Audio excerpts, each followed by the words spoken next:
Chúc mừng năm mới tất cả anh em. Rồi chúng ta lại quay về vạn sự như cũ thôi. Đó. Bây giờ mình quay về cái hội còn của thành phố Lai Châu mình nào. Ở đây nó tổ chức tại Gia Khâu, Lai Châu nhá. Đó. Hội còn này là thường có ở tổ chùa này, Điện Biên đó, với Phật giáo của Điện Biên. Và hiện nay thì cũng có ở Lai Châu mình rồi. Đấy, các bạn nhìn thấy mọi người đang rất là vui, tích tụ một số trò chơi dân gian đây. Đây là đánh tù lu nhá. Đấy. Tù lu này thì nó như kiểu là người dân sau khi thu hoạch người ta không có cái gì làm, xong người ta làm cái này giải trí thôi.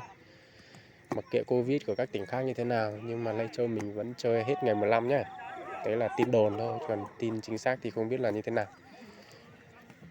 Cán bộ viên chức thì đi làm hết rồi, chỉ còn người dân thì vẫn đang mải mê chơi thôi. Họ chỉ cày bừa thôi, có làm gì đâu. Đó, thì vẫn chơi thiệt ga. Đấy, còn đây là ném pao này, các bạn nhìn thấy này. Ném pao nó cũng là hình thành từ người Mông, về cái ý nghĩa của nó là đưa cái tình cảm, làm quen thân thiết với nhau đó. Ví dụ như là mình thích một bạn gái nào đó thì mình có thể xin được ném pao với họ đó, sau đó làm quen dần dần đó. Đấy. Gia Khâu thì mới được tổ chức hội chắc là 2-3 năm nay thôi. Gia Khâu lần đầu tiên đó, còn Lai Châu mình thì chắc là 2-3 năm nay rồi. Không, bạn đừng hỏi bữa. Gái đây cũng xinh phết đấy nhá. Toàn gái xinh thôi, nhưng mà mình cũng không chủ động ra để hỏi đâu, bởi vì con vợ nó đi cùng nữa, chán. Đó. Rồi tí nữa mình sẽ giới thiệu đến các bạn là trong quá trình ném pao này thì người ta còn có cái gọi là hát dân ca để truyền cho nhau cái tình cảm người nói mình muốn nói đó. Nếu mình nói bằng cái lời bình thường, gọi như là giao tiếp bình thường ấy, thì ai cũng biết. Đấy, nên là mình chuyển sang hát dân ca thì chỉ có cái đối phương nghe được và đối phương biết thôi. Đấy, ví dụ như cái chị này đang hát này. Đó, nghe chưa? Dân ca đó, dân ca của người Mông. Tí nữa mà bạn trai không đáp được là bị phạt đó nha.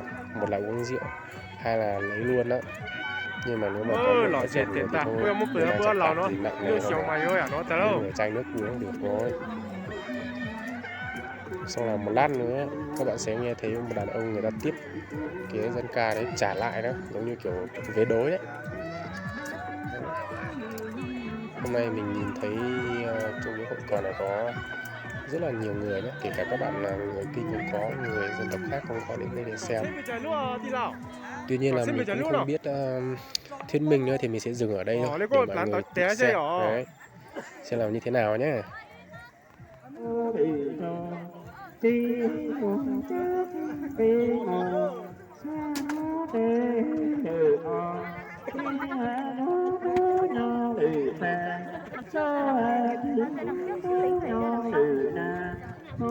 Dạ, giữ đằng trung tính à? Ây da, chơi thế.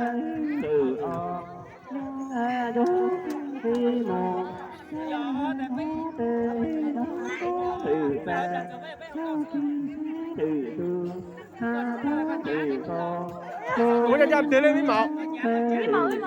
Đi đấy.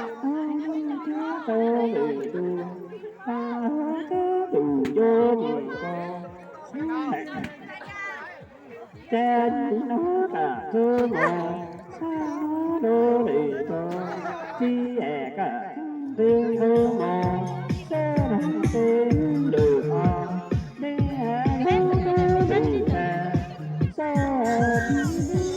đô đi sa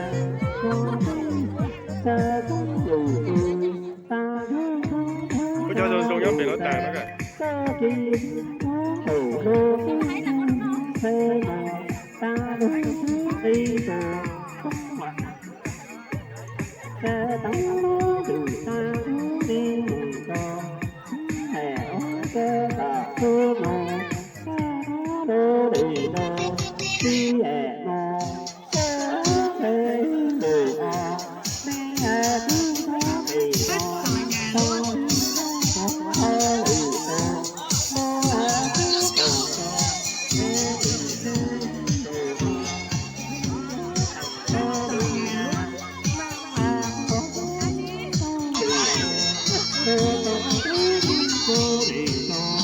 Hãy subscribe cho kênh Ghiền Mì Gõ để không bỏ lỡ